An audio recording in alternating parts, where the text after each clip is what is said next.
मानव जीवन का उद्देश्य केवल भौतिक सुख सुविधाओं की खोज तक सीमित नहीं है, बल्कि वह आत्मिक संतोष और गहन शांति की ओर भी अग्रसर होता है। जब हम अपने चारों ओर देखते हैं तो पाते हैं कि दुख, अशांति और असंतुलन हर व्यक्ति के जीवन का हिस्सा है। इन समस्याओं से मुक्ति पाने की जिज्ञासा ही धर्म और दर्शन को जन्म देती है। बौद्ध धर्म इसी खोज की परिणति है और इसकी सबसे महत्वपूर्ण आधारशिला है त्रिपिटक, जिसमें बुद्ध के विचारों और शिक्षाओं का संग्रह है। सुत्त पिटक त्रिपिटक का वो खंड है जिसमें सीधे बुद्ध के वचन और उपदेश संकलित है। ये केवल धार्मिक ग्रंथ नहीं है, बल्कि एक जीवन दर्शन है जो साधारण मनुष्य को अपनी समस्याओं से उबरने का व्यावहारिक मार्ग दिखाता है। सुत्त पिटक को पढ़ते हुए ऐसा प्रतीत होता है मानो हम सीधे बुद्ध के सान्निध्य में बैठे हों और उनकी वाणी को सुन रहे हों। उनके शब्द सरल, सहज और जीवन को छू लेने वाले हैं। वे किसी आडंबर या रहस्य से ढके नहीं हैं, बल्कि सीधे मनुष्य के अनुभव और विवेक से संवाद करते हैं। यही कारण है कि बुद्ध की शिक्षाएं केवल बौद्ध अनुयायियों तक सीमित नहीं रहीं, बल्कि समय के साथ पूरी मानवता की धरोहर बन गई। सुत्त पिटक की शिक्षाएं न केवल आध्यात्मिक साधना का मार्ग प्रशस्त करती हैं, बल्कि नैतिक आचरण, करुणा, मैत्री और सामाजिक समरसता का भी आधार प्रदान करती है। आज के समय में जब समाज अनेक तरह की चुनौतियों और संघर्षों से गुजर रहा है, तब सुत्त पिटक की शिक्षाएं और भी अधिक प्रासंगिक हो उठती है। ये हमें सिखाता है कि हम अपने भीतर जागरूकता, संयम और विवेक का विकास करें। बुद्ध ने कहा था कि मन ही सब कुछ है, वही सुख और दुख का कारण है। यदि मन को सही दिशा दी जाए तो जीवन की सबसे कठिन परिस्थितियों में भी शांति और समाधान पाया जा सकता है। यही सुत्त पिटक का सार है, आत्मचेतना के माध्यम से आत्ममुक्ति। ये पुस्तक सुत्त पिटक की शिक्षाएं, बुद्ध के वचनों का सार, इसी उद्देश्य से लिखी गई है कि साधारण पाठक भी बुद्ध के गूढ़ उपदेशों को सरल भाषा में समझ सके और उन्हें अपने जीवन में उतार सके। इसमें जटिल दार्शनिक चर्चाओं की बजाय दैनिक जीवन से जुड़े व्यावहारिक पक्षों पर प्रकाश डाला गया है। पाठकों से यही अपेक्षा है कि वे इसे केवल एक ग्रंथ की तरह न पढ़े, बल्कि जीवन की दिशा दिखाने वाले दर्पण की तरह देखें। बुद्ध की वाणी हमें न केवल ये बताती है कि दुख से कैसे उबरा जाए, बल्कि ये भी सिखाती है कि जीवन को अधिक सार्थक और करुणामय कैसे बनाया जाए। अध्याय 1, सुत्त पिटक का परिचय। सुत्त पिटक बौद्ध धर्म के त्रिपिटक का एक प्रमुख हिस्सा है, जिसे बुद्ध के वचनों और उपदेशों का सबसे प्रामाणिक और जीवंत स्रोत माना जाता है। ये न केवल धार्मिक ग्रंथ है, बल्कि एक ऐसा मार्गदर्शक भी है जो सामान्य मनुष्य को जीवन के सत्य से परिचित कराता है। जब हम सुत्त पिटक का अध्ययन करते हैं तो ऐसा लगता है मानो स्वयं बुद्ध हमारे सामने बैठे हों और अपनी वाणी से हमारे अंतर्मन को छू रहे हों। इसमें उनकी शिक्षाएं विभिन्न प्रसंगों और परिस्थितियों में व्यक्त की गई हैं। कभी वे शिष्यों को समझा रहे हैं, कभी गृहस्थ लोगों को मार्ग दिखा रहे हैं और कभी राजाओं तथा समाज के अन्य वर्गों से संवाद कर रहे हैं। इस कारण ये ग्रंथ केवल साधकों के लिए ही नहीं, बल्कि हर व्यक्ति के लिए उपयोगी बन जाता है। बुद्ध ने अपने जीवन काल में कभी भी जटिल दार्शनिक सिद्धांतों को प्राथमिकता नहीं दी। उनका कहना था कि धर्म का मूल्य तभी है जब वह मनुष्य के दुखों को कम कर सके और उसे एक शांतिपूर्ण जीवन जीने की दिशा दे सके। इसी दृष्टिकोण से सुत्त पिटक में उनके उपदेश संकलित हैं। इसमें हमें 4 आर्य सत्य, अष्टांगिक मार्ग, करुणा, मैत्री, ध्यान और संयम जैसी शिक्षाएं मिलती हैं। इन सभी का उद्देश्य ये है कि मनुष्य अपने भीतर की अशांति, लोभ, मोह और क्रोध जैसी दुर्बलताओं को पहचान कर उनसे मुक्त हो सके।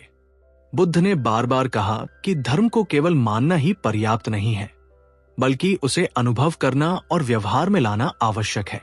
यही कारण है कि सुत्त पिटक की शिक्षाएं केवल सैद्धांतिक ज्ञान नहीं देती, बल्कि उन्हें जीवन में उतारने की प्रेरणा भी देती है। सुत्त पिटक का स्वरूप अत्यंत विस्तृत है। इसमें 5 निकाय हैं: दीघ निकाय, मध्यम निकाय, संयुक्त निकाय, अंगुत्तर निकाय और खुद्दक निकाय। इन निकायों में छोटे बड़े अनेक सुत्त संकलित हैं, जिनमें प्रत्येक की अपनी विशेषता है। दीघ निकाय में लंबे उपदेश मिलते हैं, जिनमें विस्तृत संवाद होते हैं, जबकि मध्यम निकाय में मध्यम आकार के सुत्त हैं जिनमें गहन शिक्षाएं सहज रूप में व्यक्त हुई हैं। संयुक्त निकाय विषयवार उपदेशों का संग्रह है और अंगुत्तर निकाय में संख्याओं के आधार पर व्यवस्थित प्रवचन है। खुद्दक निकाय को विविध सुत्तों का संग्रह कहा जाता है, जिसमें धम्मपद और जातक कथाओं जैसे प्रसिद्ध ग्रंथ सम्मिलित हैं। इस प्रकार सुत्त पिटक केवल एक ग्रंथ नहीं बल्कि एक संपूर्ण परंपरा का जीवित स्वरूप है, जिसमें बुद्ध के विचार विभिन्न रूपों में प्रकट हुए हैं। यदि हम इसके महत्व को समझना चाहें तो ये स्पष्ट हो जाता है कि सुत्त पिटक केवल बौद्ध धर्म के अनुयायियों तक सीमित नहीं है। इसकी शिक्षाएं सार्वभौमिक है।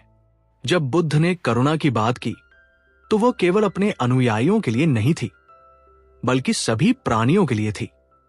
जब उन्होंने ध्यान की चर्चा की तो उसका उद्देश्य किसी संप्रदाय विशेष को श्रेष्ठ ठहराना नहीं था, बल्कि यह दिखाना था कि मनुष्य अपने मन को स्थिर करके किस प्रकार दुख से मुक्त हो सकता है।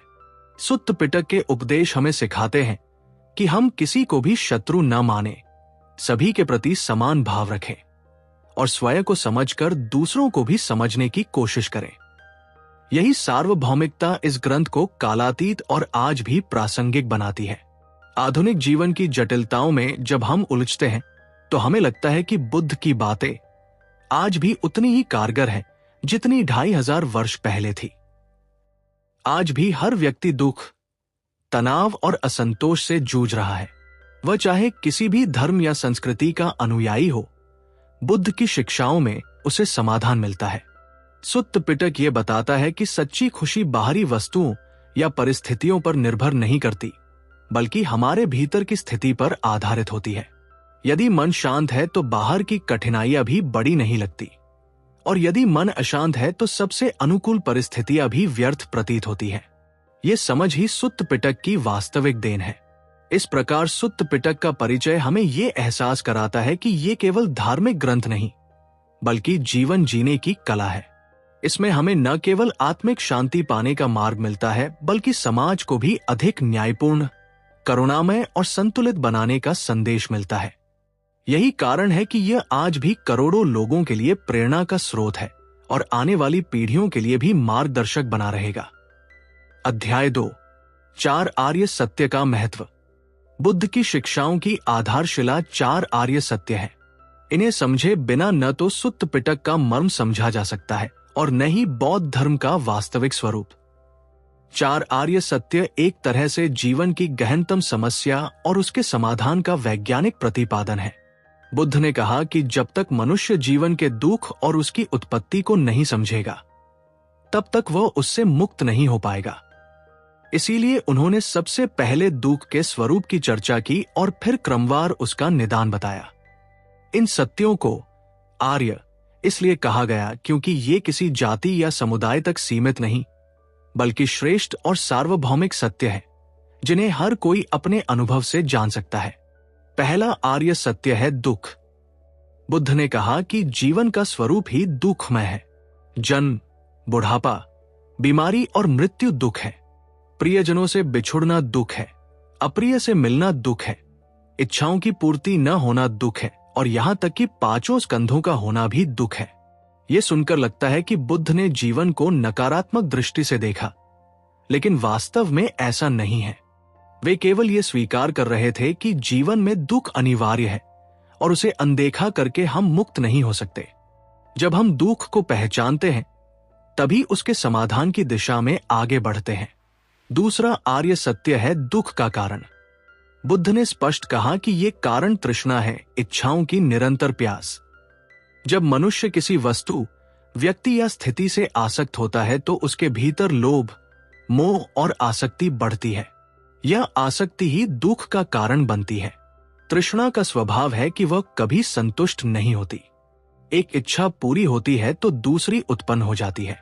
इस प्रकार मन निरंतर असंतोष की अवस्था में रहता है। बुद्ध ने कहा कि जब तक यह तृष्णा बनी रहती है तब तक दुख भी बना रहेगा। इसका अर्थ यह है कि दुख का कारण बाहरी परिस्थितियां नहीं है बल्कि हमारे अपने मन की प्रवृत्तियां हैं। तीसरा आर्य सत्य है दुख निरोध। इसका तात्पर्य है कि यदि दुख का कारण तृष्णा है तो तृष्णा के नाश से दुख का भी नाश संभव है।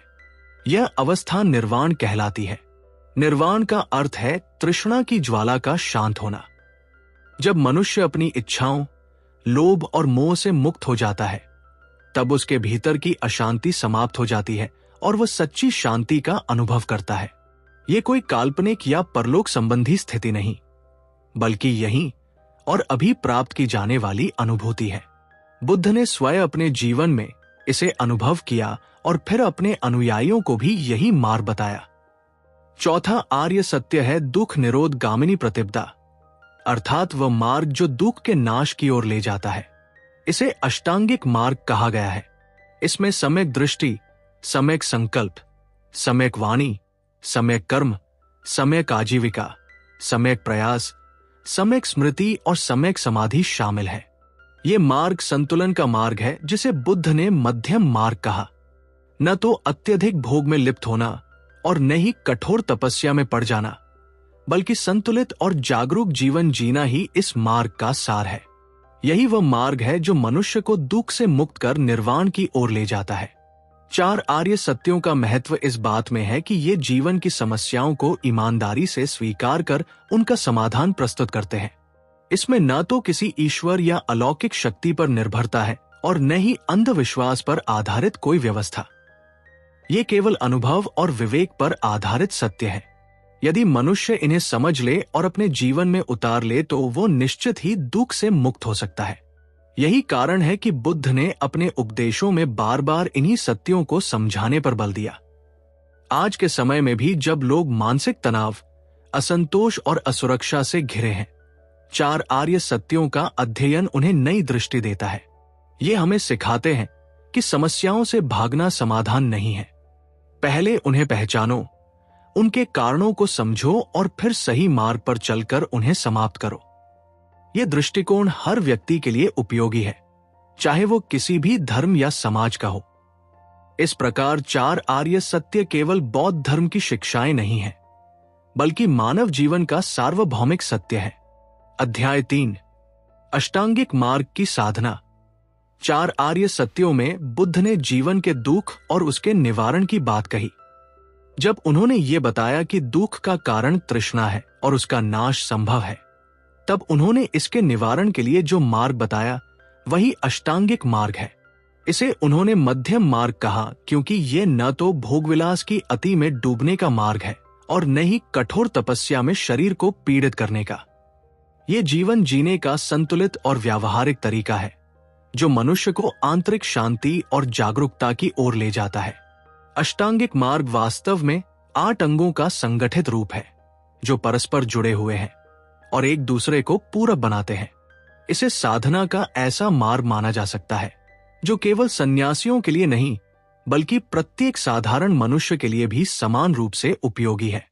सबसे पहले आता है सम्यक दृष्टि। इसका अर्थ है वास्तविकता को वैसे ही देखना जैसी वह है। अक्सर हम अपने विचारों, पूर्वाग्रहों और इच्छाओं के कारण वस्तुस्थिति को नहीं देख पाते। हम संसार को अपनी चाह और नापसंद के चश्मे से देखते हैं।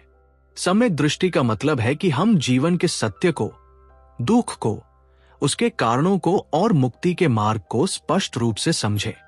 ये ज्ञान केवल पढ़ने या सुनने से नहीं, बल्कि अपने अनुभव और जागरूकता से आता है। जब दृष्टि सही हो जाती है तो जीवन की दिशा भी सही हो जाती है। दूसरा है सम्यक संकल्प। ये हमारे विचारों और इरादों की शुद्धता से संबंधित है। यदि मनुष्य के भीतर करुणा, मैत्री और अहिंसा का संकल्प हो तो उसके कार्य भी उसी अनुसार होंगे। बुद्ध ने कहा कि द्वेष, हिंसा और लोभ से भरे विचार केवल दुख ही देते हैं। इसलिए यह आवश्यक है कि हम अपने मन में सही संकल्प उत्पन्न करें, दूसरों के कल्याण का विचार करें और स्वयं भी शांति की ओर बढ़े। तीसरा अंग है सम्यक वाणी। वाणी मनुष्य के जीवन में अत्यंत प्रभावशाली होती है। गलत वाणी से झगड़े, वैमनस्य और पीड़ा उत्पन्न होती है, जबकि सही वाणी से प्रेम और समझदारी का वातावरण बनता है। बुद्ध ने कहा कि झूठ न बोलना, चुगली न करना, कठोर और अपमानजनक भाषा से बचना और केवल वही बोलना जो सत्य और उपयोगी हो, यही सम्यक वाणी है। चौथा अंग है सम्यक कर्म।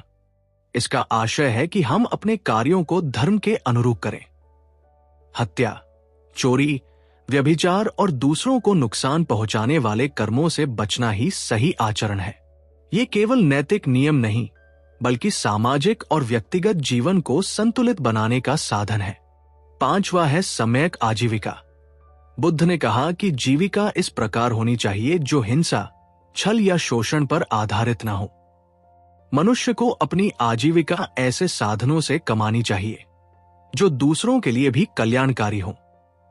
यदि हमारी कमाई का साधन ही अन्य प्राणियों के दुख का कारण है, तो उससे मिलने वाला सुख भी स्थायी नहीं हो सकता। छठा अंग है सम्यक प्रयास। ये हमारे भीतर बुरे विचारों और प्रवृत्तियों को रोकने और अच्छे विचारों को विकसित करने की प्रक्रिया है। यदि मनुष्य आलस्य और नकारात्मकता में डूबा रहेगा तो वो प्रगति नहीं कर पाएगा। इसलिए निरंतर जागरूक रहकर सही प्रयास करना आवश्यक है। सातवां है सम्यक स्मृति। इसका अर्थ है कि हम हर क्षण सचेत रहें। अतीत की यादों या भविष्य की चिंता में डूबे रहने से वर्तमान खो जाता है। बुद्ध ने कहा कि वर्तमान में जागरूक रहना ही जीवन का वास्तविक अनुभव है। जब हम प्रत्येक क्रिया में सजग रहते हैं तो हमारा मन धीरे धीरे शांत और स्थिर होने लगता है। आठवां और अंतिम अंग है सम्यक समाधि।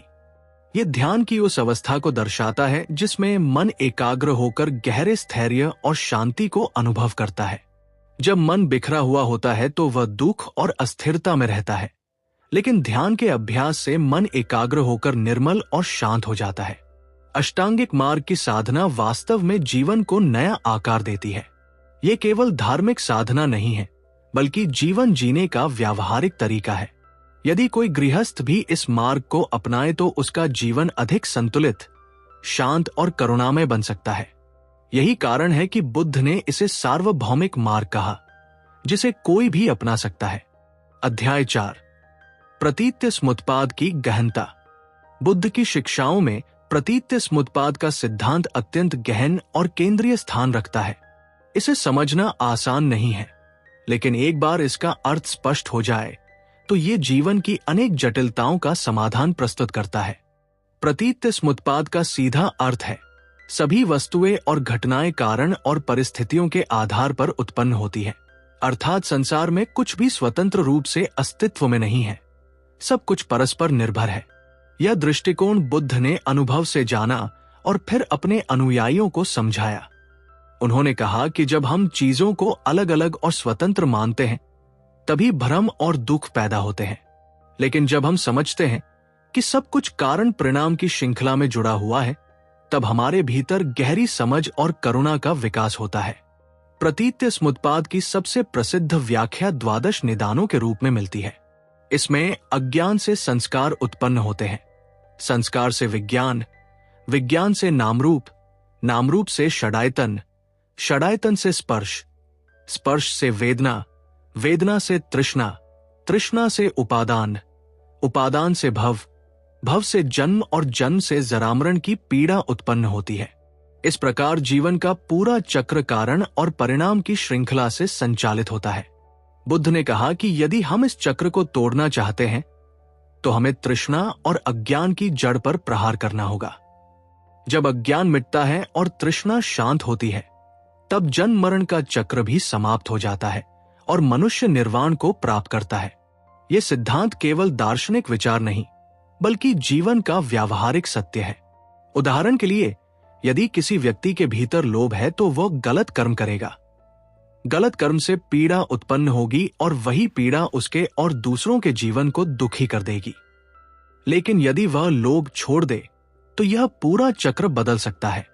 इसी तरह यदि कोई व्यक्ति करुणा और प्रेम के आधार पर जीवन जीता है तो उसके कर्म भी सकारात्मक होंगे और परिणाम स्वरूप उसे और समाज को सुख मिलेगा।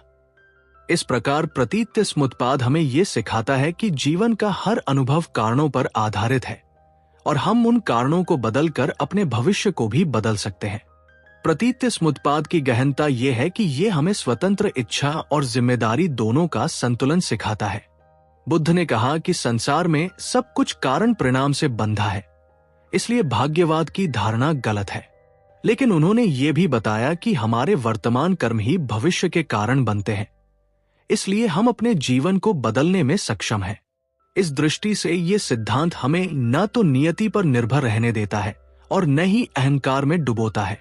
यह मध्यम दृष्टि हमें संतुलन और जागरूकता की राह पर ले जाती है। आज के समय में भी जब विज्ञान कारण परिणाम की श्रृंखला को खोजने में लगा है, प्रतीत समुत्पाद की प्रासंगिकता और भी अधिक स्पष्ट होती है। ये हमें बताता है कि न केवल भौतिक संसार बल्कि मानसिक और सामाजिक जीवन भी इसी नियम से संचालित है। यदि समाज में हिंसा और अशांति है तो उसके पीछे कारण होंगे असमानता, लोभ, अज्ञान और अन्याय। यदि हम इन कारणों को बदल दें तो समाज में शांति और संतुलन स्थापित हो सकता है। इसी तरह व्यक्तिगत जीवन में भी यदि हम दुख के कारणों को समझकर उन्हें दूर करने का प्रयास करें तो हम शांति और सुख प्राप्त कर सकते हैं। इस प्रकार प्रतीत समुत्पाद हमें यह सिखाता है कि कुछ भी अपने आप उत्पन्न नहीं होता और न ही अपने आप समाप्त होता है। हर चीज के पीछे कारण होते हैं और उन कारणों को जानकर ही हम वास्तविक स्वतंत्रता पा सकते हैं। यही समझ मनुष्य को जागरूक बनाती है और उसके भीतर गहरी करुणा उत्पन्न करती है, क्योंकि जब हम देखते हैं कि सभी जीव कारणों और परिस्थितियों के बंधन में हैं, तब हम उनके प्रति अधिक संवेदनशील और दयालु हो जाते हैं। यही बुद्ध के इस सिद्धांत की वास्तविक गहराई और सौंदर्य है। अध्याय 5, अनात्म और क्षण भंगुरता का बोध। बुद्ध की शिक्षाओं में एक अत्यंत महत्वपूर्ण विचार है अनात्म और क्षण भंगुरता का बोध। यह विचार सुनने में जटिल लगता है, लेकिन जब हम इसे समझने की कोशिश करते हैं तो ये जीवन के गहरे रहस्यों को उजागर करता है। साधारणतया मनुष्य मानता है कि उसके भीतर कोई स्थायी आत्मा या मैं है जो जन्म से मृत्यु तक अपरिवर्तित रहता है। यही धारणा अहंकार को जन्म देती है और लोभ, मोह तथा द्वेष जैसे दोषों को बढ़ाती है। बुद्ध ने अपने अनुभव से जाना कि ऐसा कोई स्थायी आत्मा नहीं है जिसे हम पकड़कर कह सकें कि यही मैं हूं। उन्होंने कहा कि जिसे हम सो मानते हैं वो वास्तव में पंच स्कंधों का समूह मात्र है। रूप, वेदना, संज्ञा, संस्कार और विज्ञान। ये पांचों तत्व निरंतर परिवर्तनशील हैं और क्षण क्षण बदलते रहते हैं। इसीलिए इसे अनात्म कहा गया, अर्थात ऐसा कोई स्थायी आत्मा नहीं है। क्षण भंगुरता का सिद्धांत इसी विचार से जुड़ा हुआ है। बुद्ध ने बार बार कहा कि संसार की प्रत्येक वस्तु अनित्य है, क्षणिक है। जो भी उत्पन्न हुआ है वो नष्ट होगा ही, चाहे वो शरीर हो, विचार हो, भावनाएं हो या बाहरी वस्तुएं, सबका स्वभाव परिवर्तन है। जब हम इस अनित्यता को नहीं समझते तो वस्तुओं और व्यक्तियों से चिपक जाते हैं, उनसे आसक्ति पाल लेते हैं, और जब वे बदलते या समाप्त होते हैं तो हमें दुख होता है। लेकिन जब हम गहराई से समझते हैं कि सब कुछ क्षण भंगुर है, तब हमारे भीतर एक नया दृष्टिकोण जन्म लेता है। हम जान जाते हैं कि किसी भी वस्तु से चिपकने का कोई अर्थ नहीं है, क्योंकि उसका स्थायित्व असंभव है। अनात्म और क्षण भंगुरता का बोध केवल दार्शनिक ज्ञान नहीं बल्कि गहन साधना का आधार है। जब साधक ध्यान में बैठता है और अपने शरीर तथा मन का निरीक्षण करता है तो उसे स्पष्ट अनुभव होता है कि सब कुछ बदल रहा है। श्वास आ रही है और जा रही है, विचार उत्पन्न हो रहे हैं और लुप्त हो रहे हैं, भावनाएं उठ रही हैं और समाप्त हो रही हैं। यहां तक कि शरीर की हर संवेदना भी स्थायी नहीं है। इस अनुभव से धीरे धीरे उसकी आसक्ति और अहंकार कमजोर पड़ने लगते हैं। वो समझने लगता है कि यदि कोई स्थायी मैं नहीं है तो फिर क्रोध किसके लिए, लोभ किसके लिए और द्वेष किसके लिए। यही समझ उसे मुक्त करती है और शांति की ओर ले जाती है। समाज में भी इस शिक्षा का बड़ा महत्व है।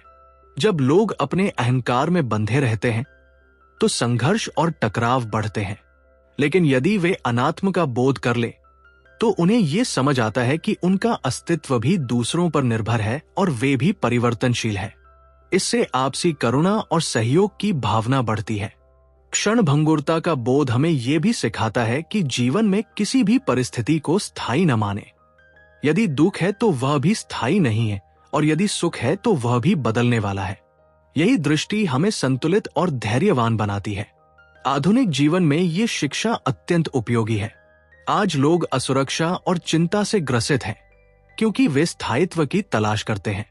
वे चाहते हैं कि संबंध हमेशा वैसे ही बने रहें, धन हमेशा बना रहे और सुख कभी न बदले। लेकिन जब परिस्थितियां बदलती हैं, तो वे टूट जाते हैं। बुद्ध की शिक्षा हमें यथार्थ से जोड़ती है कि परिवर्तन जीवन का नियम है। इसे स्वीकार कर ही हम सच्ची शांति पा सकते हैं। जब हम क्षण भंगुरता को समझते हैं, तो जीवन को अधिक गहराई और ताजगी के साथ जीते हैं, क्योंकि हमें पता होता है कि हर क्षण अनोखा और अद्वितीय है। अनात्म और क्षण भंगुरता का बोध हमें न केवल दुख से मुक्त करता है, बल्कि जीवन को करुणा, विनम्रता और जागरूकता से भर देता है। ये समझ हमें अहंकार से दूर ले जाती है और दूसरों के साथ सामंजस्य में जीना सिखाती है। यही कारण है कि बुद्ध की इस शिक्षा को सुत्त पिटक में बार बार दोहराया गया है और इसे मुक्ति का आवश्यक आधार बताया गया है। अध्याय 6, करुणा और मैत्री की साधना। बुद्ध की शिक्षाओं का सबसे मानवीय और हृदयस्पर्शी पक्ष है करुणा और मैत्री की साधना। यदि हम सुत्त पिटक को ध्यान से पढ़े तो पाएंगे कि बुद्ध ने बार बार अपने अनुयायियों को केवल आत्ममुक्ति की साधना करने को नहीं कहा, बल्कि सभी प्राणियों के कल्याण की भावना जगाने पर भी जोर दिया। उन्होंने कहा कि धर्म वही है जो दूसरों के दुख को देखकर उनके प्रति करुणा से भर दे। यही करुणा और मैत्री बौद्ध साधना का केंद्र है। करुणा का अर्थ है दूसरों के दुख को देखकर उनके दुख को दूर करने की आकांक्षा जगना, जबकि मैत्री का अर्थ है सभी प्राणियों के प्रति बिना भेदभाव के मित्रवत भाव रखना। करुणा और मैत्री की साधना का मूल भाव यह है कि हम अपने मन से द्वेष और हिंसा को पूरी तरह दूर करें। बुद्ध ने कहा कि हिंसा का अंत हिंसा से नहीं हो सकता, केवल प्रेम से ही हो सकता है। यदि कोई हमें अपमानित करता है या नुकसान पहुंचाता है और हम उसके प्रति घृणा से भर जाते हैं, तो घृणा कभी समाप्त नहीं होती, बल्कि और बढ़ती है। लेकिन यदि हम उसके प्रति करुणा और मैत्री का भाव रखते हैं, तो शत्रुता धीरे धीरे समाप्त हो जाती है। ये दृष्टि केवल आदर्शवादी शिक्षा नहीं, बल्कि जीवन का व्यावहारिक नियम है। समाज में यदि लोग एक दूसरे को प्रतिशोध और द्वेष से देखते रहेंगे, तो संघर्ष कभी समाप्त नहीं होगा। लेकिन यदि वे करुणा और मैत्री को आधार बनाएंगे, तो समाज में शांति और सहयोग की स्थापना होगी। सुत्त पिटक में मैत्री भाव के अनेक उदाहरण मिलते हैं। बुद्ध ने कहा कि साधक को अपने मन को ऐसे बनाना चाहिए जैसा माँ अपने इकलौते पुत्र के लिए रखती है। जिस प्रकार माँ अपने बच्चे की सुरक्षा और भलाई के लिए निस्वार्थ भाव से प्रयास करती है, उसी प्रकार साधक को सभी प्राणियों के प्रति वही भाव रखना चाहिए। ये साधना केवल मन में विचार रखने से पूरी नहीं होती, बल्कि इसे व्यवहार में लाना आवश्यक है। जब हम अपने परिवार, मित्रों, पड़ोसियों और यहां तक कि अपरिचित लोगों के साथ प्रेम और सम्मान का व्यवहार करते हैं, तभी ये साधना जीवंत बनती है। ध्यान की साधना में भी करुणा और मैत्री का विशेष महत्व है। जब साधक ध्यान करता है, तो वो अपने मन में सभी दिशाओं में मैत्री की तरंगे भेजता है। पूर्व, पश्चिम, उत्तर, दक्षिण, ऊपर और नीचे, और ये भावना करता है कि सभी प्राणी सुखी हों, सभी प्राणी सुरक्षित हो, सभी प्राणी दुख से मुक्त हो।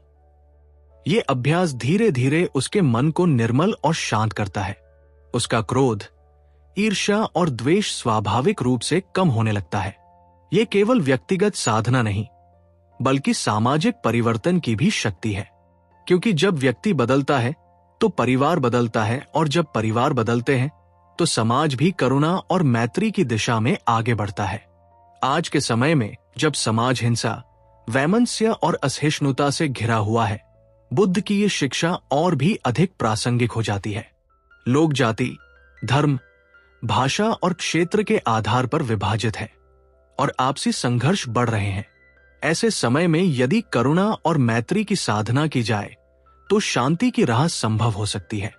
ये साधना केवल धार्मिक ग्रंथों में पढ़ने के लिए नहीं है, बल्कि इसे जीवन में अपनाना ही वास्तविक साधना है। जब हम दूसरों को अपना शत्रु मानना छोड़ देते हैं और उन्हें भी उसी प्रकार सुखी देखना चाहते हैं जैसे स्वयं को, तभी सच्चा परिवर्तन होता है। करुणा और मैत्री केवल आध्यात्मिक साधना नहीं है, बल्कि सामाजिक जीवन को संतुलित और सुंदर बनाने का आधार है। ये हमें सिखाती है कि हम दूसरों के दुख में सहभागी बने, उनके प्रति सहानुभूति रखें और उनकी भलाई के लिए कार्य करें। यही भाव मानव जीवन को सार्थक बनाता है। बुद्ध की वाणी आज भी हमें यही स्मरण कराती है कि सच्चा धर्म वही है जिसमें करुणा और मैत्री का विस्तार हो और जो केवल अपने लिए नहीं बल्कि सबके लिए कल्याणकारी हो। अध्याय 7, धम्म का सामाजिक और व्यक्तिगत जीवन में महत्व। बुद्ध की शिक्षाएं केवल ध्यान और आत्मिक मुक्ति तक सीमित नहीं रहीं, बल्कि उन्होंने मानव जीवन के सामाजिक और व्यक्तिगत दोनों पक्षों को गहराई से छुआ। धम्म का अर्थ केवल धार्मिक आचार व्यवहार नहीं है, बल्कि ये जीवन की संपूर्ण दिशा है। जब हम सुत्त पिटक पढ़ते हैं तो बार बार अनुभव होता है कि बुद्ध ने अपने अनुयायियों को न केवल आत्म कल्याण की राह दिखाई, बल्कि समाज के लिए भी न्याय, करुणा और समानता का मार्ग सुझाया। यही कारण है कि धम्म को केवल व्यक्तिगत साधना का साधन न मानकर सामाजिक परिवर्तन की शक्ति भी माना गया। व्यक्तिगत जीवन में धम्म का महत्व यह है कि यह मनुष्य को भीतर से परिवर्तित करता है। जब कोई व्यक्ति बुद्ध की शिक्षाओं के अनुसार जीवन जीने लगता है तो उसका मन शांति की ओर बढ़ता है। क्रोध, द्वेष और ईर्ष्या जैसी प्रवृत्तियां धीरे धीरे कम होने लगती है और उनकी जगह करुणा, धैर्य और संतुलन का भाव विकसित होता है। इस परिवर्तन का प्रभाव केवल उस व्यक्ति तक सीमित नहीं रहता, बल्कि उसके परिवार और आसपास के लोगों तक फैलता है।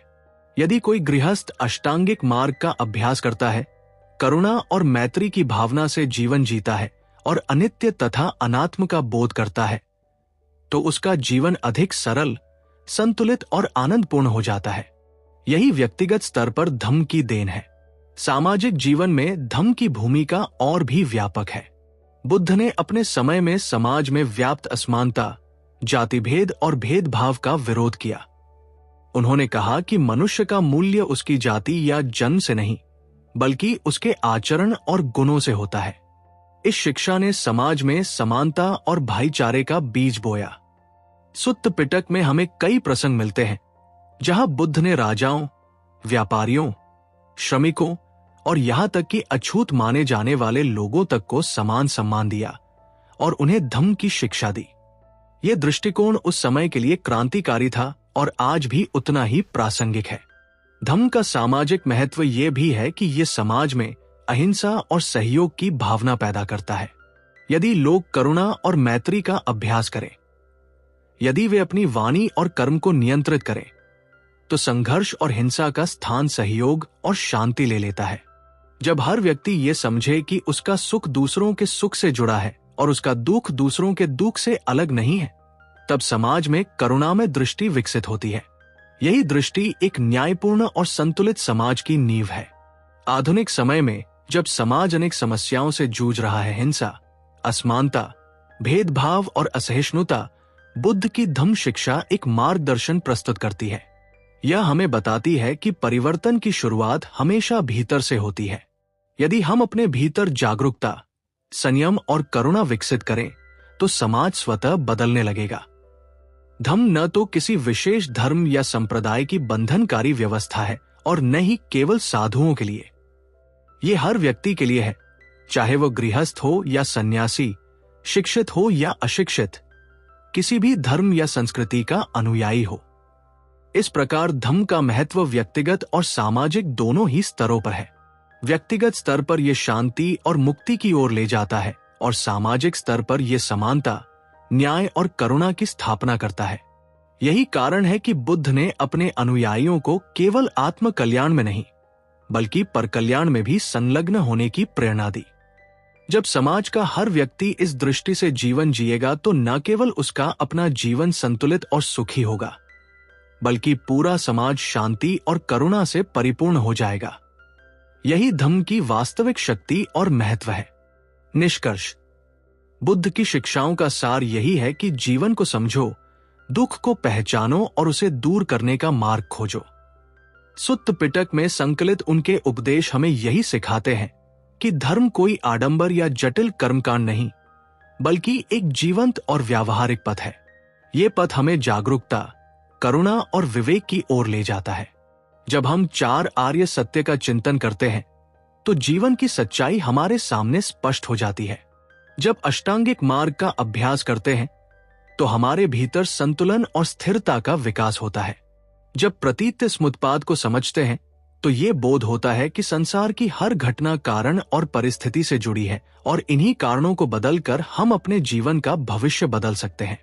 जब अनात्म और क्षण भंगुरता का अनुभव करते हैं तो हमारा अहंकार कमजोर पड़ता है और हम जीवन को अधिक सहजता और विनम्रता से जीने लगते हैं।